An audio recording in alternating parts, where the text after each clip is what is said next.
Hello, आज हम nutrition in plants पढ़ेंगे क्लास 7 का चैप्टर 1। तो न्यूट्रिशन इन प्लांट्स जानने से पहले हमको जानना है कि न्यूट्रिशन क्या होता है। न्यूट्रिशन इन प्लांट्स जानने से पहले हमको जानना है कि न्यूट्रिशन क्या होता है। उससे पहले हमको जानना है कि न्यूट्रिएंट्स क्या होते हैं। न्यूट्रिशन से पहले हमको जानना है कि न्यूट्रिएंट्स क्या होते हैं। तो न्यूट्रिएंट्स को जानने से पहले ये जानना है कि न्यूट्रिएंट्स आते कहाँ से हैं। न्यूट्रिएंट्स आते हैं फूड से। न्यूट्रिएंट्स आते हैं फूड से, चाहे वो ह्यूमन हो, एनिमल हो या फिर प्लांट हो। सबको जिंदा रहने के लिए फूड जरूरी है। सबको जिंदा रहने के लिए फूड जरूरी है। सबको जिंदा रहने के लिए फूड जरूरी है। तो फूड में ऐसे कंपोनेंट्स होते हैं जिनको न्यूट्रिएंट्स कहा जाता है। तो न्यूट्रिएंट्स क्या होता है? Nutrients are the components of food, components of food which are necessary for a living organism, which are necessary for a living organism। ठीक है, तो न्यूट्रिएंट्स हो गया। तो न्यूट्रिएंट्स क्या क्या होते हैं? हमने 6th क्लास में पढ़ा था। न्यूट्रिएंट्स होते हैं 5 तरह के, जैसे कि पहला हो गया कार्बोहाइड्रेट्स, फिर दूसरा हो गया प्रोटीन्स, फिर हो गया फैट्स, और चौथा हो गया vitamins and minerals. Vitamins and minerals. तो आगे देखते हैं ये सारे जो न्यूट्रिएंट्स हैं। तो ये सारे न्यूट्रिएंट्स हैं। आगे देखते हैं न्यूट्रिशन के बारे में। ठीक है, तो खाना खाने से हमको ये सारे न्यूट्रिएंट्स मिलेंगे। तो पेड़ क्या खाना खाता है और न्यूट्रिशन क्या होता है वो देखते हैं। ठीक है, अभी आते हैं न्यूट्रिशन पे। Nutrition is the way of taking food in the living organism and utilisation of that food in the body. So nutrition मतलब the way of taking food and utilisation of it in the body. So nutrition समझ गए। अभी देखते हैं nutrition in plants. ठीक है, तो जो प्लांट्स होते हैं they can prepare their own food. The plants can prepare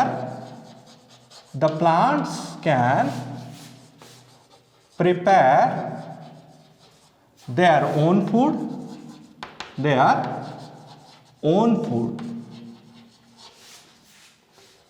with simple substances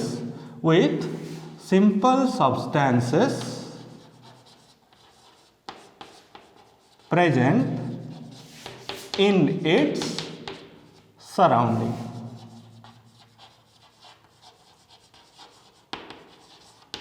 तो प्लांट जो है वो आसपास के सिंपल सब्सटेंसेस से अपना खाना खुद बना सकता है, अपना फूड खुद बना सकता है। कैसे? कौन कौन से सिंपल सब्सटेंसेस से? जैसे कि हो गया कार्बन डाइऑक्साइड, हो गया वाटर एंड सनलाइट। तो इन तीनों चीज़ों से वो अपने लिए खाना खुद बना सकता है। लेकिन जो एनिमल्स होते हैं वो अपना खाना खुद नहीं बना सकते। जो एनिमल्स होते हैं वो अपना खाना खुद नहीं बना सकते। वो अपने खाने के लिए डायरेक्टली और इनडायरेक्टली प्लांट के ऊपर डिपेंडेंट होते हैं। कैसे? अभी देखते हैं। देखो, सपोज ये एक प्लांट है, ग्रास। ठीक है, ग्रास को कौन खाता है? जो हॉर्बिवोरस एनिमल्स है, जैसे डियर हो गया, ठीक है, डियर हो गया। जो मीट ईटिंग एनिमल है जैसे कि टाइगर हो गया, वो किसको खाता है? वो डियर को खाता है। लेकिन डियर क्या खाता है? घास को। तो टाइगर जो है डायरेक्टली, जो डियर जो है वो डायरेक्टली ग्रास के ऊपर, प्लांट्स के ऊपर डिपेंडेंट है। लेकिन जो टाइगर जो है वो इनडायरेक्टली ग्रास के ऊपर या फिर प्लांट्स के ऊपर डिपेंडेंट है। तो हम चाहे मीट खाए या फिर वेजिटेबल्स खाए या फिर ग्रेन्स खाए, हम डायरेक्टली या फिर इनडायरेक्टली, कोई भी एनिमल हो वो डायरेक्टली या फिर इनडायरेक्टली प्लांट के ऊपर डिपेंडेंट है अपने फूड के लिए। प्लांट अपना खाना खुद बना सकता है, इसीलिए प्लांट को कहा जाता है ऑटोट्रॉप्स। प्लांट जो कि अपना खाना खुद बना सकता है उसको ऑटोट्रॉप्स कहा जाता है। Plants can prepare their own food. Plants can prepare their own food. That's why they are called autotrophs. Autotrophs. And this type of nutrition in plant is called autotrophic nutrition. And this type of nutrition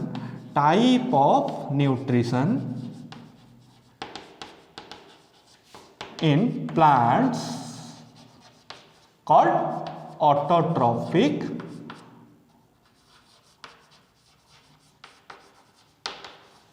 nutrition. ठीक है, उसी प्रकार से animals जो है वो अपना खाना नहीं बना सकते, वो डायरेक्टली या इनडायरेक्टली प्लांट के ऊपर डिपेंडेंट है। तो एनिमल्स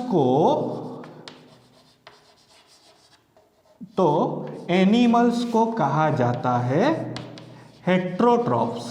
एनिमल्स को कहा जाता है हेट्रोट्रॉप्स। क्यों? क्योंकि they can not prepare their own food. पेड़ अपना खाना बनाता है फोटोसिंथेसिस प्रोसेस से। तो फोटोसिंथेसिस प्रोसेस।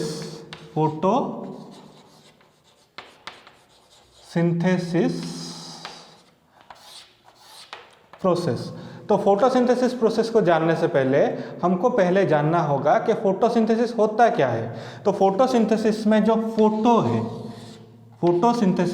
फोटो है इसका मतलब होता है लाइट, और सिंथेसिस का मतलब होता है प्रिपेयर करना या बनाना। तो सिंथेसिस का मतलब होता है प्रिपेयर करना या फिर खाना बनाना। तो पेड़ अपना जो खाना बनाता है वो सनलाइट के प्रेजेंस में बनाता है, इसीलिए उसको कहा जाता है फोटोसिंथेसिस।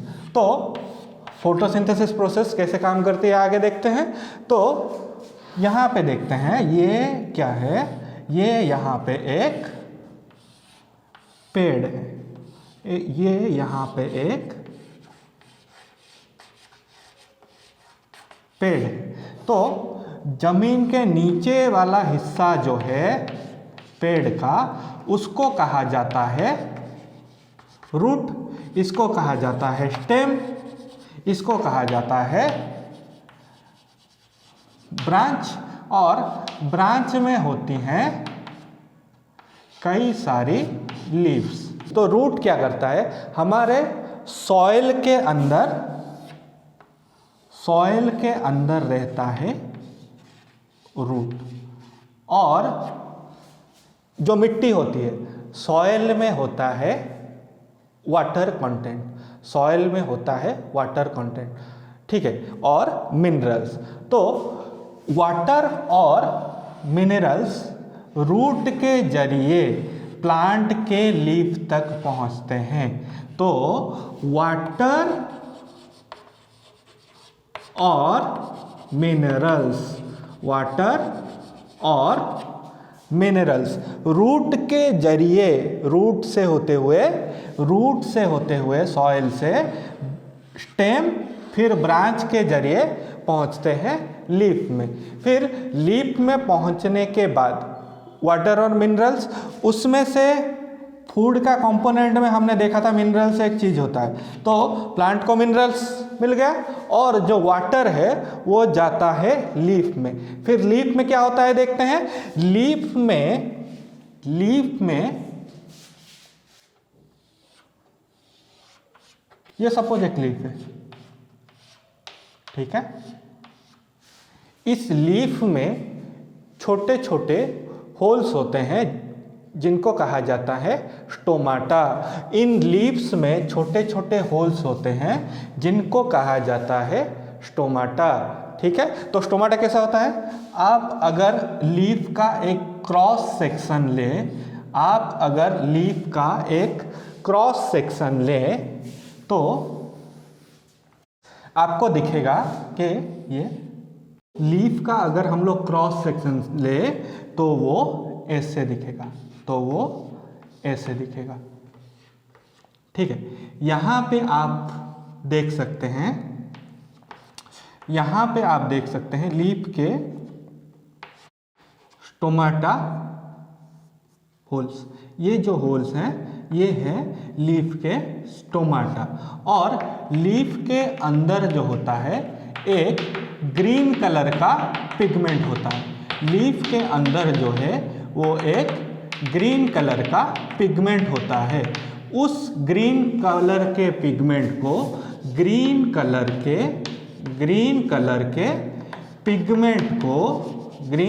के पिगमेंट को कहा जाता है क्लोरोफिल। और ये जो आप ओपनिंग देख रहे हो ये होता है स्टोमाटा ओपनिंग, ये होता है स्टोमाटा ओपनिंग। तो स्टोमाटा ओपनिंग के आसपास जो ये वाले सेल्स हैं और ये वाले सेल्स हैं और ये वाले सेल्स हैं और ये वाले सेल्स हैं, ये वाले सेल्स, इन सेल को कहा जाता है गार्ड सेल। इन सेल्स को कहा जाता है गार्ड सेल।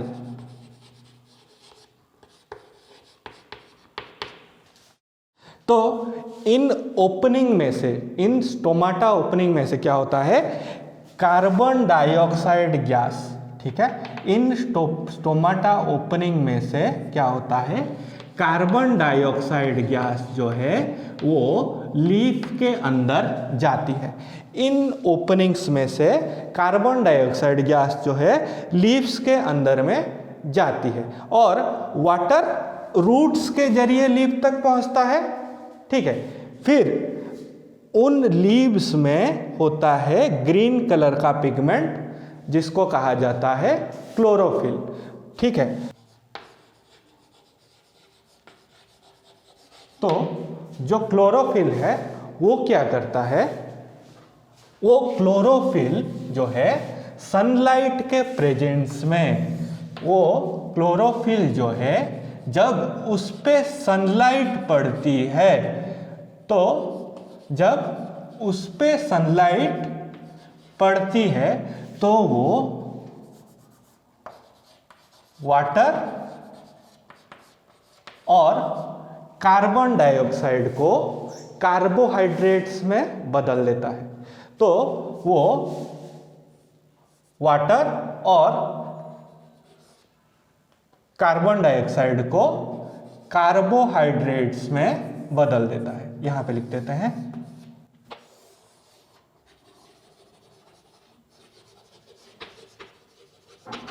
कार्बोहाइड्रेट्स में बदल देता है। और इस प्रोसीजर में निकलता है ऑक्सीजन O2।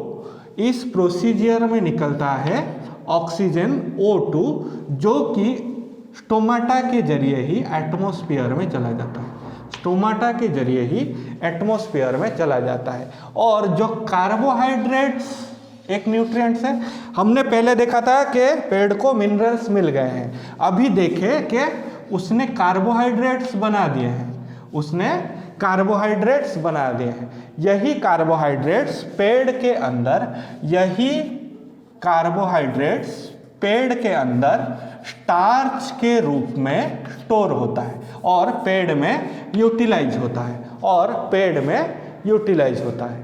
तो यहाँ तक तो हमने देख लिया कि कार्बोहाइड्रेट्स कैसे बनता है पेड़ में। अभी देखते हैं और जो बाकी सारे न्यूट्रिएंट्स है, कार्बोहाइड्रेट्स क्यों जरूरी है? एनर्जी प्रोवाइड करने के लिए। और भी न्यूट्रिएंट्स एसेंशियल हैं, जैसे कि फैट्स हो गए, प्रोटीन्स हो गए, ये सब। कार्बोहाइड्रेट्स तो मिल गई है, मिनरल्स भी सॉइल से मिल गए हैं, बाकी बचा फैट्स और प्रोटीन। तो उसके बारे में देखते हैं, ठीक है। तो जो कार्बोहाइड्रेट्स हैं, ठीक है, जो कार्बोहाइड्रेट्स हैं वो प्लांट में यूटिलाइज होता है फैट्स बनाने के लिए। जो फैट्स बनते हैं प्लांट्स में, फैट्स बनते हैं वो कार्बोहाइड्रेट से ही फैट्स बनते हैं। लेकिन प्रोटीन भी चाहिए, क्योंकि प्रोटीन क्यों जरूरी है? क्योंकि बॉडी ग्रोथ के लिए या फिर प्लांट के ग्रोथ के लिए प्रोटीन भी जरूरी है। तो जो प्रोटीन है वो प्रोटीन बनाने के लिए प्लांट को नाइट्रोजन की ज़रूरत होती है, ठीक है। तो प्लांट को नाइट्रोजन की ज़रूरत होती है प्रोटीन बनाने के लिए। तो जो नाइट्रोजन चाहिए प्रोटीन बनाने के लिए, उसको कैसे वो हासिल करता है? हमारे एटमॉस्फेयर में जो एयर है उसमें 78% नाइट्रोजन है, लेकिन वो सॉल्युबल फॉर्म में नहीं होता। सॉल्युबल फॉर्म मतलब पेड़ उसको नहीं यूटिलाइज कर सकता, उसको ऐसे फॉर्म में होना चाहिए ताकि वो वाटर में मिल जाए और रूट से वाटर के साथ साथ प्लांट को मिले। तो जो प्रोटीन सिंथेसिस नेक्स्ट है उसमें हम लोग पढ़ेंगे कि प्रोटीन कैसे बनाता है प्लांट्स। उससे पहले हम लोग देखते हैं कि जो प्लांट है वो लीव्स में अपना खाना बनाती है, उसके पत्तों में अपना खाना बनाती है। तो जो लीव है, जो प्लांट का लीव है, उसको कहा जाता है food factory of the plant. उसको कहा जाता है food factory of the plant. तो क्या पेड़ सिर्फ लीफ में ही खाना बनाती है? ऐसा नहीं है। प्लांट का जो भी हरा हिस्सा होगा, जो भी ग्रीन हिस्सा होगा, जहाँ पे ग्रीन पिगमेंट होंगे, ग्रीन पिगमेंट मतलब क्लोरोफिल वाले पिगमेंट, सिर्फ ग्रीन नहीं, क्लोरोफिल वाले पिगमेंट होंगे, जो भी हिस्सा हो, स्टेम हो। तो हम लोग अगर एक छोटा सा आम का पौधा लेंगे, छोटा सा आम का पौधा, तो उसका स्टेम से लेके लीफ तक सब कुछ ग्रीन होता है, मतलब उसमें हर जगह पे क्लोरोफिल होता है। तो जिस जगह पे भी स्टेम हो, ब्रांच हो या फिर लीफ हो, जिसमें भी क्लोरोफिल है, जिसमें भी क्लोरोफिल है, वो पेड़ का वो वाला हिस्सा कैन प्रिपेयर फूड, वो वाला हिस्सा खाना बना सकता है, कैन प्रिपेयर फूड। और दूसरी बात, तो हम लोग कभी देखे होंगे कि कोई डिजाइन सा पौधा होता है जिसका लीफ रेड कलर या फिर येलो कलर ऐसा होता है।